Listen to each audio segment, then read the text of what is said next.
लोकसभा चुनाव का रिजल्ट 4 जून को सामने आने के बाद तीसरी बार एनडीए की सरकार बनी और 9 जून को प्रधानमंत्री पद की शपथ लेकर के नरेंद्र मोदी तीसरी बार प्रधानमंत्री बने। सरकार का गठन हो गया है, मंत्रिमंडल की शपथ हो गई और इस तरह अब देश के सामने है 18वीं लोकसभा का पहला सत्र, जिसकी शुरुआत आज सुबह से हुई। आज 18वीं लोकसभा के पहले सत्र के पहले दिन संसद में एक भारत श्रेष्ठ भारत की झलक देखने को मिली। इसके बाद अपने संदेश में प्रधानमंत्री मोदी ने आपातकाल को लेकर के कांग्रेस पर जमकर निशाना साधा, जिसके बाद संसद में नए सांसदों ने सांसद पद की शपथ ली। इस दौरान जब शिक्षा मंत्री धर्मेंद्र प्रधान शपथ लेने पहुंचे तो विपक्ष ने नीट मामले को लेकर के शेम शेम के नारे लगाए। उधर विपक्ष ने संविधान हाथ में लेकर संसद परिसर में जोरदार प्रदर्शन किया। अब ऐसे में माना जा रहा है कि यह सत्र काफी हंगामेदार होने वाला है, जहां एक तरफ नीट मामले को लेकर के विपक्ष सरकार को घेरने की कोशिश में है, तो वहीं दूसरी तरफ सरकार भी तमिलनाडु जहरीली शराब मामले को लेकर के विपक्ष पर हमलावर हो सकती है।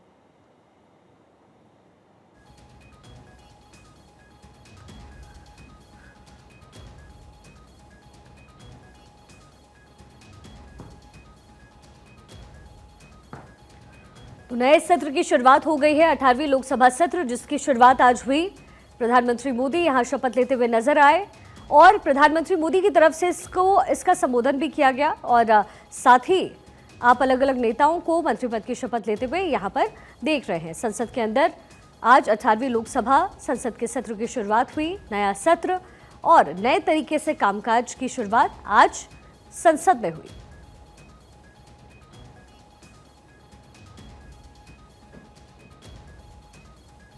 संसदीय लोकतंत्र में आज का दिन गौरव का है। प्रधानमंत्री मोदी ने वहां संबोधन में क्या कुछ कहा।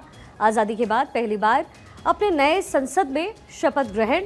कल 25 जून है, 50 साल पहले इसी दिन संविधान पर काला धब्बा लगा था, यानी इमरजेंसी की बात कर रहे थे। आज रात में ही इमरजेंसी लागू हुआ था और उसका जिक्र यहाँ प्रधानमंत्री मोदी की तरफ से किया गया। हम कोशिश करेंगे कि देश में ऐसी कालिख कभी न लगे। ये तमाम बातें प्रधानमंत्री मोदी द्वारा संसद के इस नए सत्र में कही गई।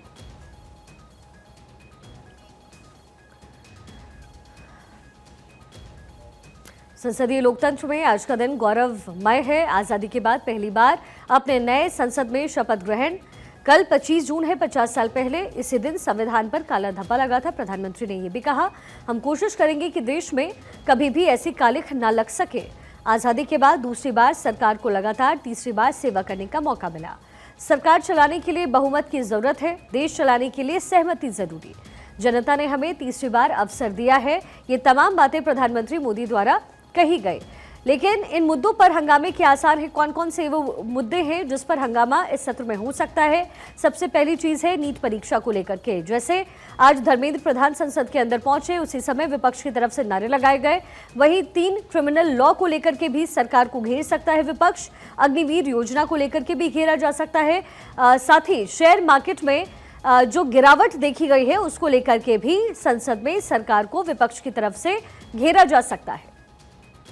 तो ये वो तमाम मुद्दे हैं जिसको लेकर के इस बार का सत्र भी हंगामेदार रहने की जो उम्मीद है वो जताई जा रही है। जो पूरा सत्र है वो हंगामेदार रह सकता है। नीट का मामला इन दिनों तूल पकड़ता हुआ नजर आ रहा है। हालांकि सीबीआई की जांच चल रही है, लेकिन बावजूद इसके सरकार पर ये तमाम मुद्दों को लेकर के विपक्ष जोरदार तरीके से हमलावर है। न केवल दिल्ली में बल्कि अलग अलग राज्यों में भी नीट परीक्षा में धांधली को लेकर के सरकार को जोरदार तरीके से घेरा जा रहा है। अब ऐसे में ये वो तमाम मुद्दे हैं जिसको लेकर के विपक्ष सरकार को संसद के इस नए सत्र में घेर सकता है। नई लोकसभा में खास क्या है ये भी आपको समझा देते हैं। किसी एक दल को बहुमत नहीं है। 280 सांसद पहली बार चुने गए हैं। 216 सांसद फिर से जीत करके आए। पिछली बार से ज्यादा युवा सांसद इस बार है। इस बार 74 महिला सांसद हैं और पिछली बार 78 महिला सांसद थी। सदन में 41 दलों के सांसद हैं। राष्ट्रीय दलों के 346 सांसद हैं। राज्य स्तरीय दलों के 189 सांसद। 48% सांसदों का पेशा समाज सेवा है और 33% सांसदों का पेशा खेतीबाड़ी है।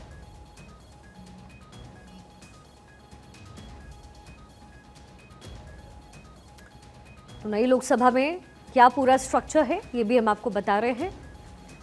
आज से नए सत्र की शुरुआत हुई है। नए सरकार का गठन और 18वीं लोकसभा सत्र की शुरुआत आज सुबह हुई।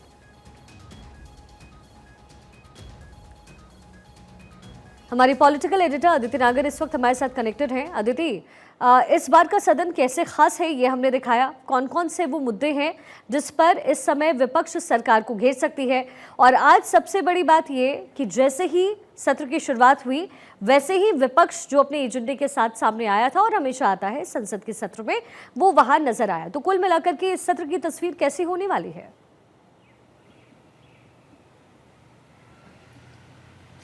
शिखा, ये सत्र की तस्वीर जब आज मैं खुद अंदर गई तो जो हवाएं थी, फिजाएं थी, वो बदली हुई थी।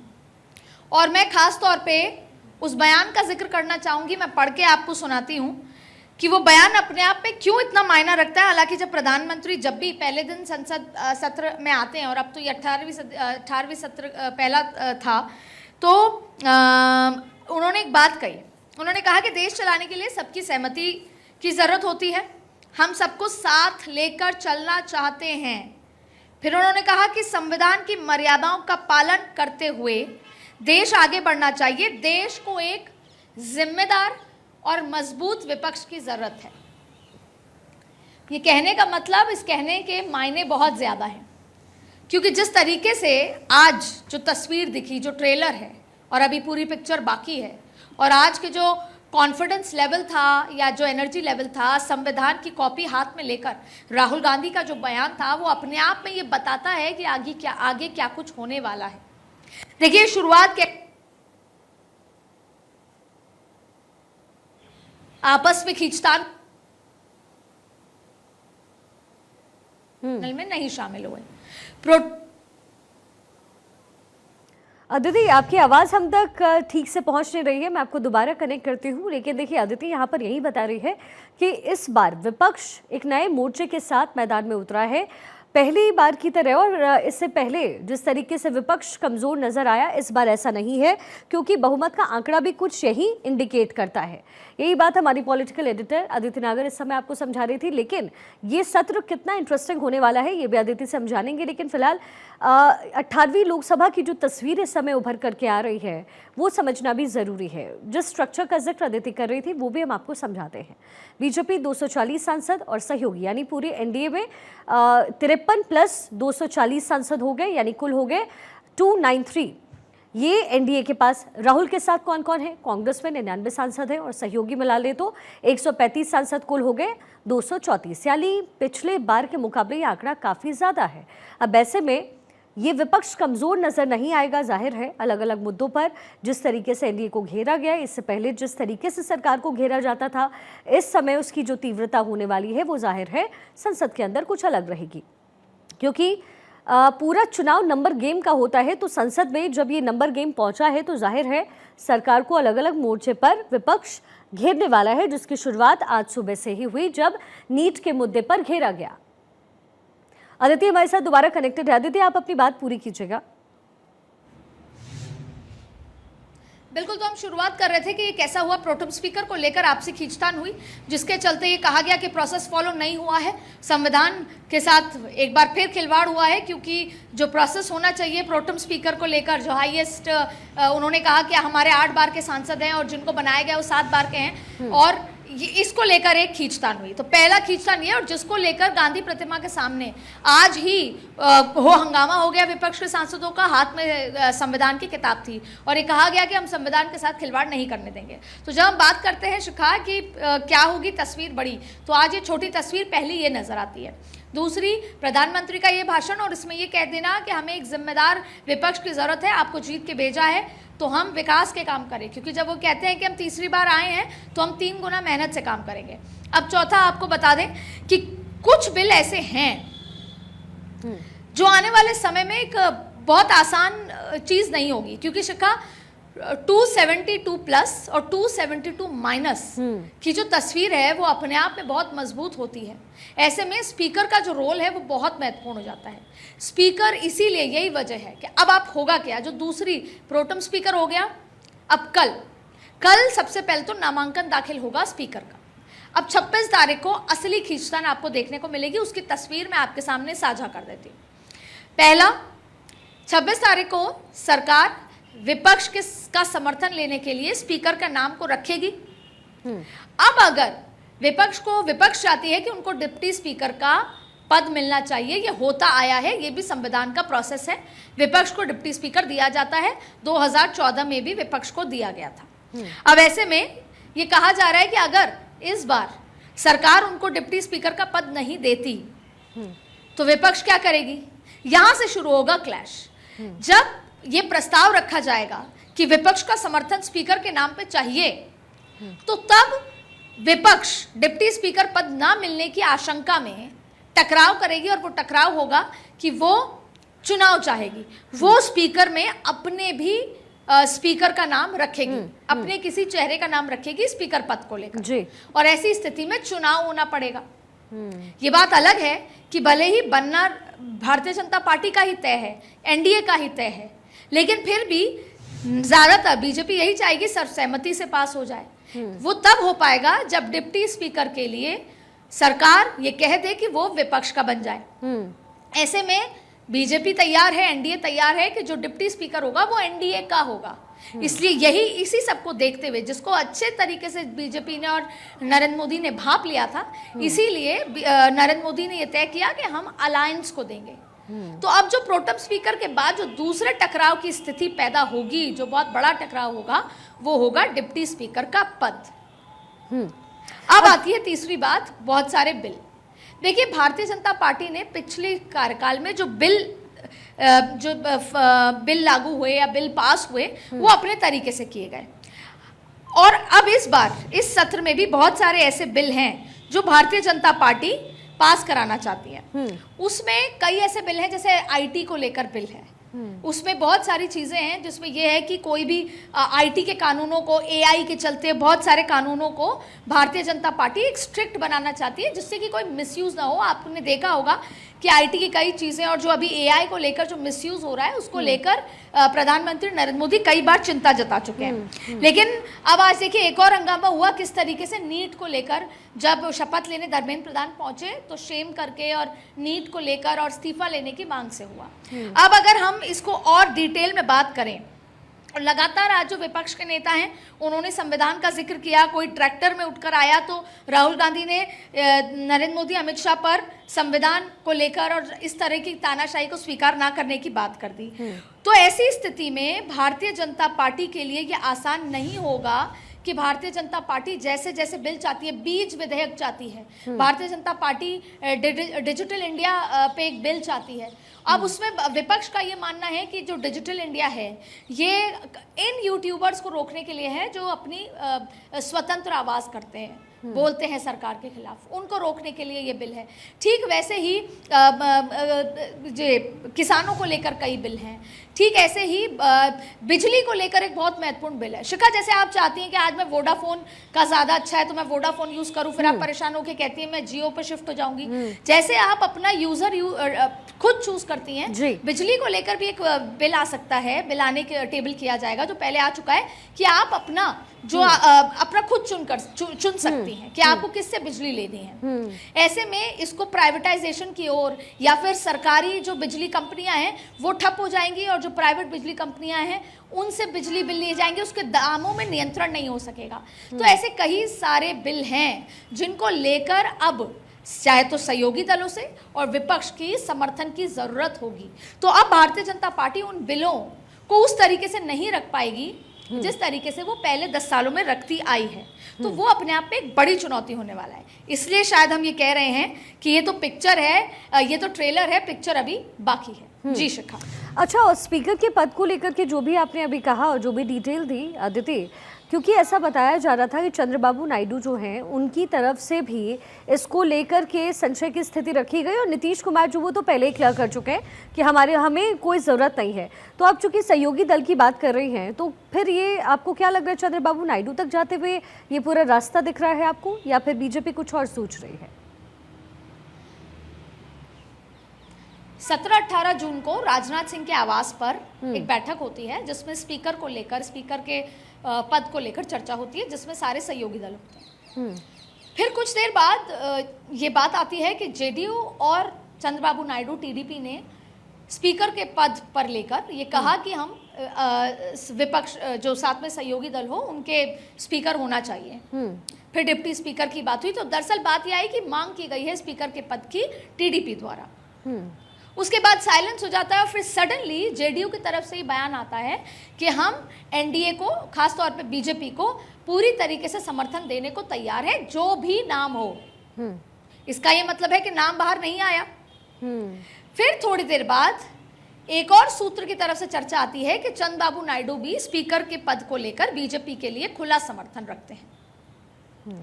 यानी कि कुछ तो हुआ और फिर कुछ सहमति बनी, बैलेंस हुआ, लेकिन कुछ तस्वीर साफ नहीं थी।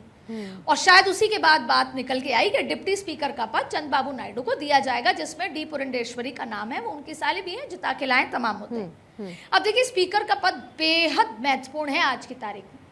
272 प्लस और 272 माइनस की तस्वीर मैंने आज देखी और आने वाले दिनों में हम देखेंगे, जो बहुत अलग है। स्पीकर वो व्यक्ति है, और जिसमें पिछले दिनों के कई एग्जाम्पल्स हैं, जिसमें कई स्पीकर के ऐसे फैसले जिसपे कोर्ट भी हस्तक्षेप नहीं कर सकता। महाराष्ट्र का ये बहुत बड़ा एग्जाम्पल है।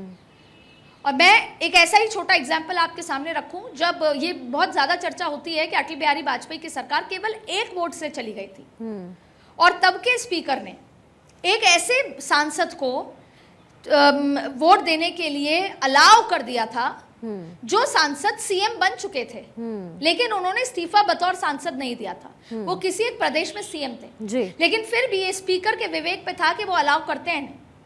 वैसे देखा जाए तो वो अलाउ नहीं करते तो सरकार बच जाती, पर क्योंकि उन्होंने सांसद पद से इस्तीफा तब तक नहीं दिया था, तो फिर उनको अलाउ किया गया और सिर्फ उस एक वोट से अटल बिहारी वाजपेयी की सरकार चली गई। तो स्पीकर की ताकत बहुत इंपॉर्टेंट है, स्पीकर का विवेक, स्पीकर के फैसले।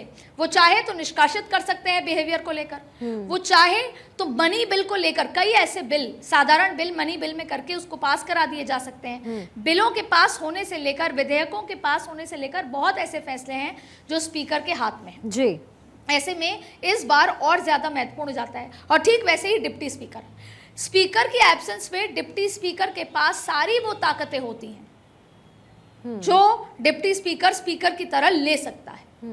तो ये पूरा गेम बहुत महत्वपूर्ण है, और ऐसे में विपक्ष इस बार बहुत आक्रामक है। अब देख लीजिए, पहला संविधान के बचाने की बात वो पहले भी करते आए चुनाव में, अभी भी संविधान की कॉपी लेकर आए। दूसरी बड़ी बात है नीट को लेकर, आप देखिएगा हंगामा, वॉकआउट, तमाम चीजें, वो चर्चा चाहेंगे नीट को लेकर, सरकार ने क्या किया।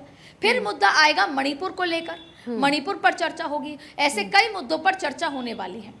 और इस बीच में अभी क्या कुछ बचा है, आज 24 तारीख है, कल भी शपथ होगी, कल सुबह 12 बजे पहले नामांकन दाखिल होगा स्पीकर का, 26 तारीख को प्रस्ताव रखा जाएगा। प्रस्ताव के बाद वो जो हम जिस बात का जिक्र कर रहे थे कि विपक्ष क्या अपना कैंडिडेट उतारेगा, क्या वो सहमत हो जाएगा, ऐसे में डिप्टी स्पीकर को लेकर वो अड़ी जरूर करेगा, खींचतान में होगी। फिर 27 तारीख को आपको अपर हाउस लोअर हाउस सब कंबाइंड सेशन में उपराष्ट्रपति का भाषण होगा, जिसमें वो अपनी सरकार के आगे के विकास के रोड मैप को और एक उस आईने को दिखाएंगी कि सरकार कैसी होनी चाहिए और क्या क्या काम करेगी, सरकार को आगे का रोड मैप।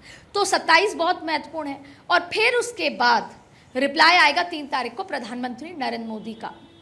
तो ये पूरा का पूरा सत्र महत्वपूर्ण है, लेकिन इस सत्र के बीच में अभी बहुत कुछ होना बाकी है, खींचतान, जिसमें स्पीकर और डिप्टी स्पीकर के अपॉइंटमेंट एक बहुत महत्वपूर्ण चीज है, लेकिन उसके अलावा नीट, मणिपुर, तमाम ऐसे मुद्दे हैं। जी अच्छा अदिति, अब जिस तरीके से नंबर गेम इस बार हुआ, इस बार के चुनाव में जो हमने नंबर गेम देखा, पिछले बार के मुकाबले और उससे भी पहले के मुकाबले हमने देखा है कि इस बार का नंबर गेम विपक्ष का बहुत ही स्ट्रैटेजिकली बहुत स्ट्रॉन्ग है। तो जाहिर है अगर नंबर गेम में कांग्रेस या फिर पूरा इंडी गठबंधन स्ट्रॉन्ग रूप से नजर आ रहा है, तो हर एक मुद्दा, जैसे कि अब से पहले के कार्यकाल में और अब से पहले के सत्र में हम देखते थे, उन्होंने कहा भी कि ध्वनि मत से चीज़ें पास हो जाती है। इस बार क्या पूरा सत्र इतना आसान होता हुआ नजर नहीं आ रहा है? नॉट एट ऑल, हो ही नहीं सकता। इसलिए मैंने कहा कि बहुत सारे ऐसे महत्वपूर्ण बिल हैं, वो बिल जो पहले सोचे गए हैं वो इस बार ऐसा नहीं हो सकता। जैसे कि सबसे बड़ी बात है एफडीआई को लेकर एक बिल है। अब ये बिल है जिसमें ये है कि एफडीआई, बाहर के जो निवेश है वो उसको अभी शायद 43% 45% है, जिसको बढ़ाकर 65% करना है।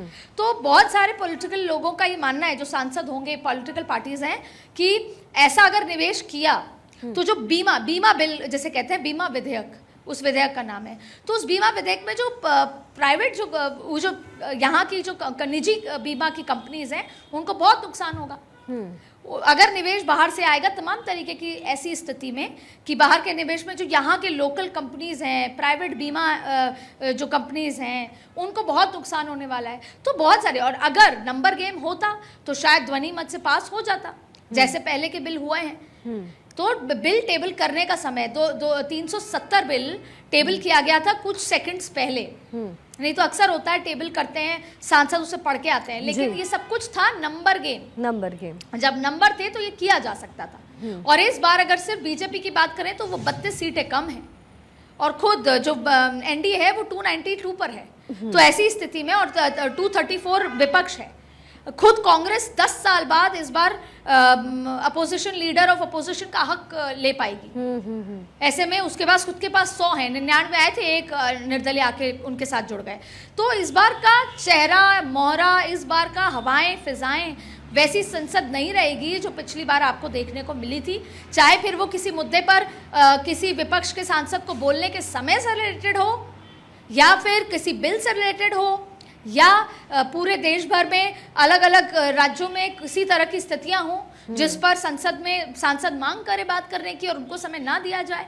ऐसी बहुत सारी चीज़ें, और साथ में निष्कासन, अगर मिसबिहेव होगा तो स्पीकर उनको सस्पेंड करेंगे, जो पहले हुआ सस्पेंड करेंगे, तो उसमें वॉकआउट तमाम तरीके की स्थितियों को लेकर। और आप देखिए इतने बड़े आंकड़ों के बाद नो कॉन्फिडेंस मोशन आया था, और बहुत सहज तरीके से बीजेपी ने उसे स्वीकारा था। और उसकी वजह थी क्योंकि बीजेपी के पास नंबर आंकड़े थे, उसको तो अपॉर्चुनिटी मिल गई थी कि वो एक बार फिर रिपोर्ट कार्ड पेश कर सकते, तैयार कर सकते। तो ऐसे में पहले दिन से आखिरी दिन, ये 5 साल, कुछ ना कुछ ऐसा होगा जिसमें विपक्ष खुद को दर्ज कराएगा। और फिर आप देखिए ये वहां यहाँ पर जो एकजुटता होगी वो बाहर उपचुनाव में बिल्कुल अलग होगी। यहाँ की एकजुटता आपने आज देखा कैसे केसी वेणुगोपाल ने अखिलेश यादव को गले लगाया। जी आज किस तरीके से अखिलेश यादव सोनिया गांधी से जब तमाम लोग मुलाकात कर रहे थे, विपक्ष की एकजुटता सदन के अंदर बाहर होने वाले चुनाव को इम्पैक्ट करेगी, चाहे वो उपचुनाव हो, चाहे महाराष्ट्र के चुनाव हो, चाहे हरियाणा का हो, चाहे और इसीलिए अदिति वो जो तस्वीरें जिसका आप जिक्र कर रही हैं